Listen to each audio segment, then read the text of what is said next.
بسم اللہ الرحمن الرحیم۔ اسلام نے شوہر پر عورت کے کچھ حقوق رکھے ہیں کہ عورت کے کون کون سے حقوق بندے نے ادا کرنے ہیں۔ اعلیٰ حضرت علیہ رحمہ نے فتاوی رضویہ شریف کے اندر چند حقوق لکھے ہیں، وہ میں آپ کو بیان کروں گا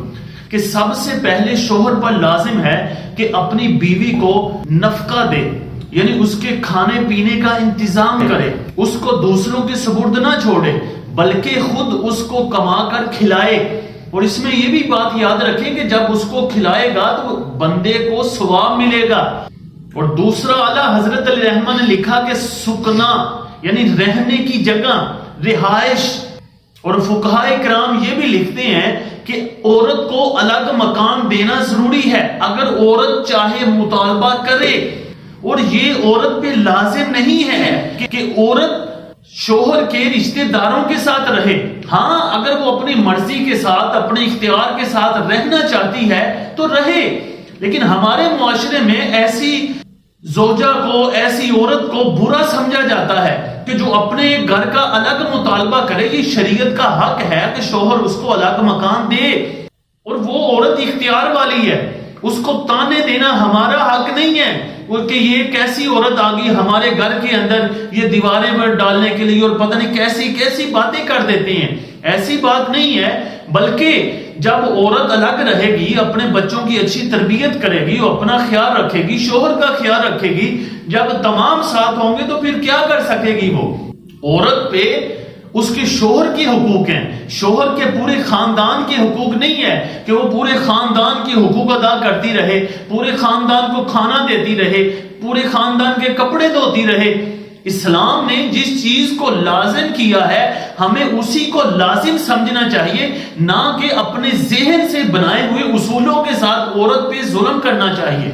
تیسرا، اس کا مہر ادا کیا جائے، یعنی حق مہر جو ہوتا ہے نکاح کے وقت وہ بھی اچھا ہی ادا کرنا چاہیے۔ اور پھر اعلیٰ حضرت علیہ رحمہ نے لکھا حسن معاشرت، یعنی اس کے ساتھ اچھا رہن سہن کیا جائے، اچھا سلوک کیا جائے، بد سلوکی نہ کی جائے۔ بیوی تمہاری ہم سفر ہے، کوئی تمہاری نوکرانی یا تمہاری غلام نہیں ہے کہ اگر اللہ تعالیٰ نے فرمایا الرجال قوامون علی النساء کہ مرد عورتوں پر افسر ہیں، تو افسر کا مطلب یہ نہیں ہے کہ وہ ظالم بن کر اس پر حکم چلاتا رہے، بلکہ اس کے ساتھ حسن معاشرت رکھے۔ اور پھر فرمایا نیک باتوں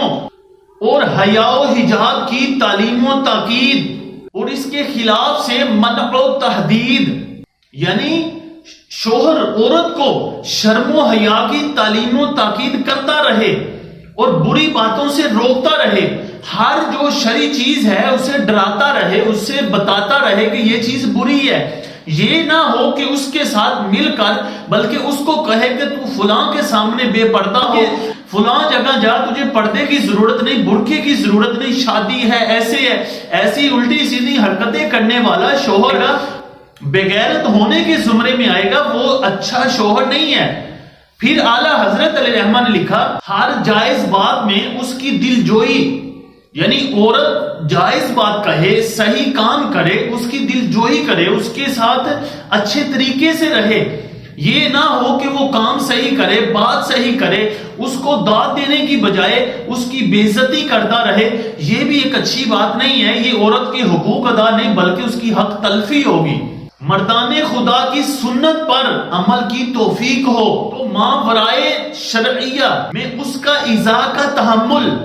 کمال خیر ہے، اگرچہ یہ حق زن نہیں، یعنی جو باتیں خلاف شرع نہ ہوں، عورت تکلیف دے باتوں کے ذریعے، کاموں کے ذریعے، شوہر اس کو برداشت کرے، یہی کمال خیر ہے، اگرچہ یہ عورت کا حق نہیں کہ شوہر کو تکلیف دے۔ اور اچھی عورتوں کی صفات میں سے یہ بھی ہے کہ وہ تکلیف شوہر کو نہیں دیتی، اور شوہر اگر ان باتوں پر صبر کرے گا اللہ اسے اجر دے گا، اور یہی کمال خیر ہے۔ اعلیٰ حضرت علیہ رحمہ فرماتے ہیں کہ عورت کی باتوں پر صبر کرنا چاہیے۔ انسان باتوں پر صبر نہیں کرتا، رشتے توڑ لیتا ہے، لہٰذا باتوں پر صبر کر کے اپنے رشتے بچائیں۔